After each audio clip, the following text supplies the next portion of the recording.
হরে কৃষ্ণ। জয় নিতাই, জয় গৌর। সকলে ভালো আছেন? এই যে একাদশীর বই দেখতেই পাচ্ছেন। আজকে একাদশীর ভিডিওটা খুব তাড়াতাড়ি করে দিচ্ছি আমার সন্তানদের জন্য এবং যারা ভিডিও দেখো তাদের জন্য। পারণ মন্ত্র: অজ্ঞান তুমি রান্ধেস্ব ব্রতে না নেন কেশব প্রসিদ সুমুখ নাথ জ্ঞান দৃষ্টি প্রদ ভব।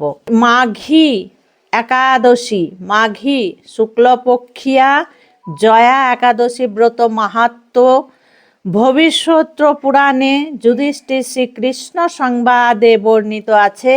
শ্রী গরুড় পুরাণে মাঘ মাসে শুক্লাপক্ষীয় একাদশী তিথিতে ভৈমী একাদশী নামে অভিহিত করা হয়েছে। কল্পান্তরে বিভিন্ন পুরাণে বিভিন্ন নাম দেখা যায়। পদ্ম পুরাণ অনুসারে জ্যৈষ্ঠ মাসে শুক্লপক্ষীয় একাদশীর নামও পাণ্ডবা নির্জলা বা ভীমসেনী বা ভৈমী একাদশী। যুধিষ্ঠির বললেন, হে কৃষ্ণ, আপনি কৃপা করে মাঘ মাসে শুক্লপক্ষীয় একাদশী সবিশেষ বর্ণনা করুন। শ্রীকৃষ্ণ বললেন, হে মহারাজ, মাঘ মাসে শুক্লপক্ষীয় একাদশী জয়া নামে প্রসিদ্ধ। এই তিথি সর্বপাপ বিনাশিনী, সর্বশ্রেষ্ঠা, পবিত্রা, সর্বকাম ও মুক্তি প্রদায়িনী। এই ব্রতের ফলে মানুষ কখনো পেতত্ব প্রাপ্ত হয় না, মানে ভূতজনিতে যায় না। এই একাদশী নিম্ন রূপ উপাখ্যান শোনা যায়। এক সময় স্বর্গলোকে ইন্দ্র রাজত্ব করছিলেন। সেখানে অন্য দেবতারাও বেশ সুখেই ছিলেন। তারা পারিজাত পুষ্প শোভিত নন্দকাননে অপ্সরাদের সঙ্গে বিহার করতেন। একদিন 50 কোটি অপ্সরা নায়ক দেবরাজ ইন্দ্র স্বেচ্ছায় আনন্দ ভরে তাদের নৃত্য করতে বললেন। নৃত্যের সাথে গন্ধর্ব গান করতে লাগলেন। পুষ্পদত্ত, চিত্রসেন প্রভৃতি প্রধান প্রধান গন্ধর্বরাও সেখানে উপস্থিত ছিলেন। চিত্রসেনের পত্নীর নাম ছিল মালিনী। পুষ্পবতী নামে তার একটা কন্যা ছিল। পুষ্পদত্তের পুত্রের নাম ছিল মাল্যবান। এই মাল্যবান আর পুষ্পবতী দুজনের রূপে মুগ্ধ হয়েছিলেন। পুষ্পবতী পূর্ণং কটাক্ষ দ্বারা মাল্যবানকে বশীভূত করছিলেন। ইন্দ্রের প্রীতিবিধানের জন্য তারা দুজনেই নৃত্যগীতে সেই সভায় যোগদান করেছিলেন, কিন্তু একে অপরের প্রতি আকৃষ্ট থাকায় উভয়েরই চিত্ত বিভ্রান্ত হচ্ছিল। সেখানে তারা পরস্পর কেবল দৃষ্টি অবস্থায় দাঁড়িয়ে থাকলো। ফলে গানের ক্রম বিপর্যয় ঘটল। তাদের এই রকম তালবান ভঙ্গ ভাব দেখে তারা যে পরস্পর কামাসক্ত হয়েছে, দেবরাজ ইন্দ্র তা বুঝতে পারলেন। তখন ক্রোধবশে তিনি তাদের অভিশাপ দিলেন, রে মৃড, তোমরা আমার আজ্ঞা লঙ্ঘন করেছ, তোমাদের ধিক। এক্ষণি তোমরা পিশাচযোনি লাভ করে মর্তলোকে নিজ দুষ্কর্মের ফল ভোগ করো। ইন্দ্রের অভিশাপে তারা দুজনেই দুঃখিত মনে হিমালয় পর্বতে বিচরণ করছিল। পিশাচত্ব প্রাপ্ত হওয়ায় তারা অত্যন্ত দুঃখ ভোগ করতে লাগলো। হিমালয়ের প্রচণ্ড শীতে কাতর হয়ে নিজেদের পূর্ব পরিচয় বিস্মৃত হলো। এইভাবে অতি কষ্টে সেখানে দিন যাপন করতে লাগলো। একদিন পিশাচ নিজ পত্নী পিশাচিকে বলল, সামান্য মাত্র পাপ করিনি, অথচ নরক যন্ত্রণার মতো পিশাচত্ব প্রাপ্ত হয়েছি। অতএব এখন থেকে আর কখনো কোনো পাপ কর্ম আমরা করব না। এইভাবে চিন্তা করে তারা সেই পর্বতে মৃত্যুপীড়ায় বাস করতে লাগলো। মাল্যবান ও পুষ্পবতীর পূর্ণবশত সেই সময় বা মাঘী পূর্ণিমা, মাঘী শুক্লপক্ষিয়া জয়া একাদশী উপস্থিত হলো। তারা একটি অশ্বত্থ বৃক্ষতলে নিরাহারে নির্জল অবস্থায় দিবানিশি পালন করল। শীতের কপটে অনিদ্রায় রাত্রি অতিবাহিত হলো। পরের দিন সূর্যোদয়ে দ্বাদশী তিথি উপস্থিত হলো। জয়া একাদশীর দিন অনাহার ও রাত্রি জাগরণে তাদের ভক্তি অনুষ্ঠান পালিত হলো। এই ব্রত পালনের ফলে ভগবান বিষ্ণুর কৃপায় তাদের পিশাচত্ব দূর হলো।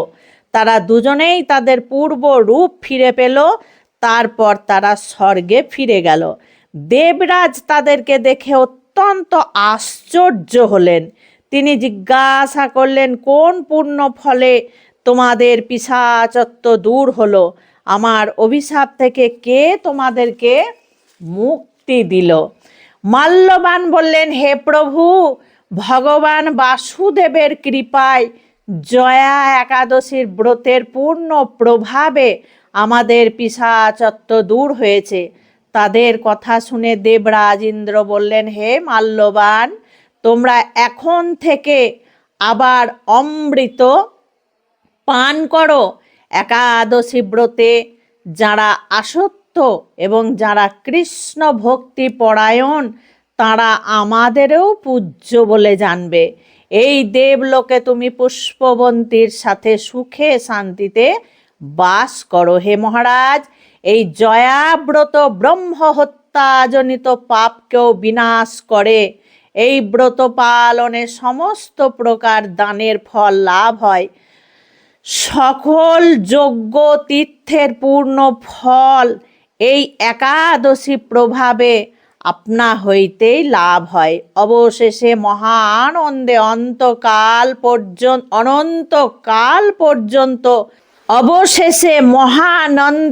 অনন্তকাল বৈকুণ্ঠ বাস হয়। এই জয়া একাদশী ব্রত কথা পাঠ ও শ্রবণে অগ্নিশ্রম যজ্ঞের ফল পাওয়া যায়। এখানে কি বলেছে? এই ভৈমী বা জয়া একাদশী পালন করলে মহা আনন্দে অনন্তকাল পর্যন্ত বৈকুণ্ঠে বাস করা হয়। যারা সমস্ত একাদশী ব্রত পালন করেন তারা শ্রীধাম বৈকুণ্ঠে বাস করবেন, সেটা অনন্তকাল পর্যন্ত। আমি তো সমস্ত বইটা পড়ে পাঠ করে শোনালাম যাতে একটুও না বাদ যায়। এত সুন্দর এই জয়া একাদশী, এর যে কি কৃপা! এই একাদশী তোমরা ছেড়ো না। মাঘ মাস এমনিতেই ভগবানের এবং দেবদেবীদের প্রিয় মাস। এই মাঘ মাসে একাদশী পালন করতেই হবে। মাঘ মাসের একাদশী কিন্তু সর্বশ্রেষ্ঠ একাদশী বলেও মানা হচ্ছে। যেমন কার্তিক মাসকে প্রাধান্য দেওয়া হয়েছে, তেমনি ঠিক মাঘ মাসকেও সেই সম্মান একইভাবে দেওয়া হয়েছে। আচ্ছা, একাদশীটা কবে জানিয়ে দিই।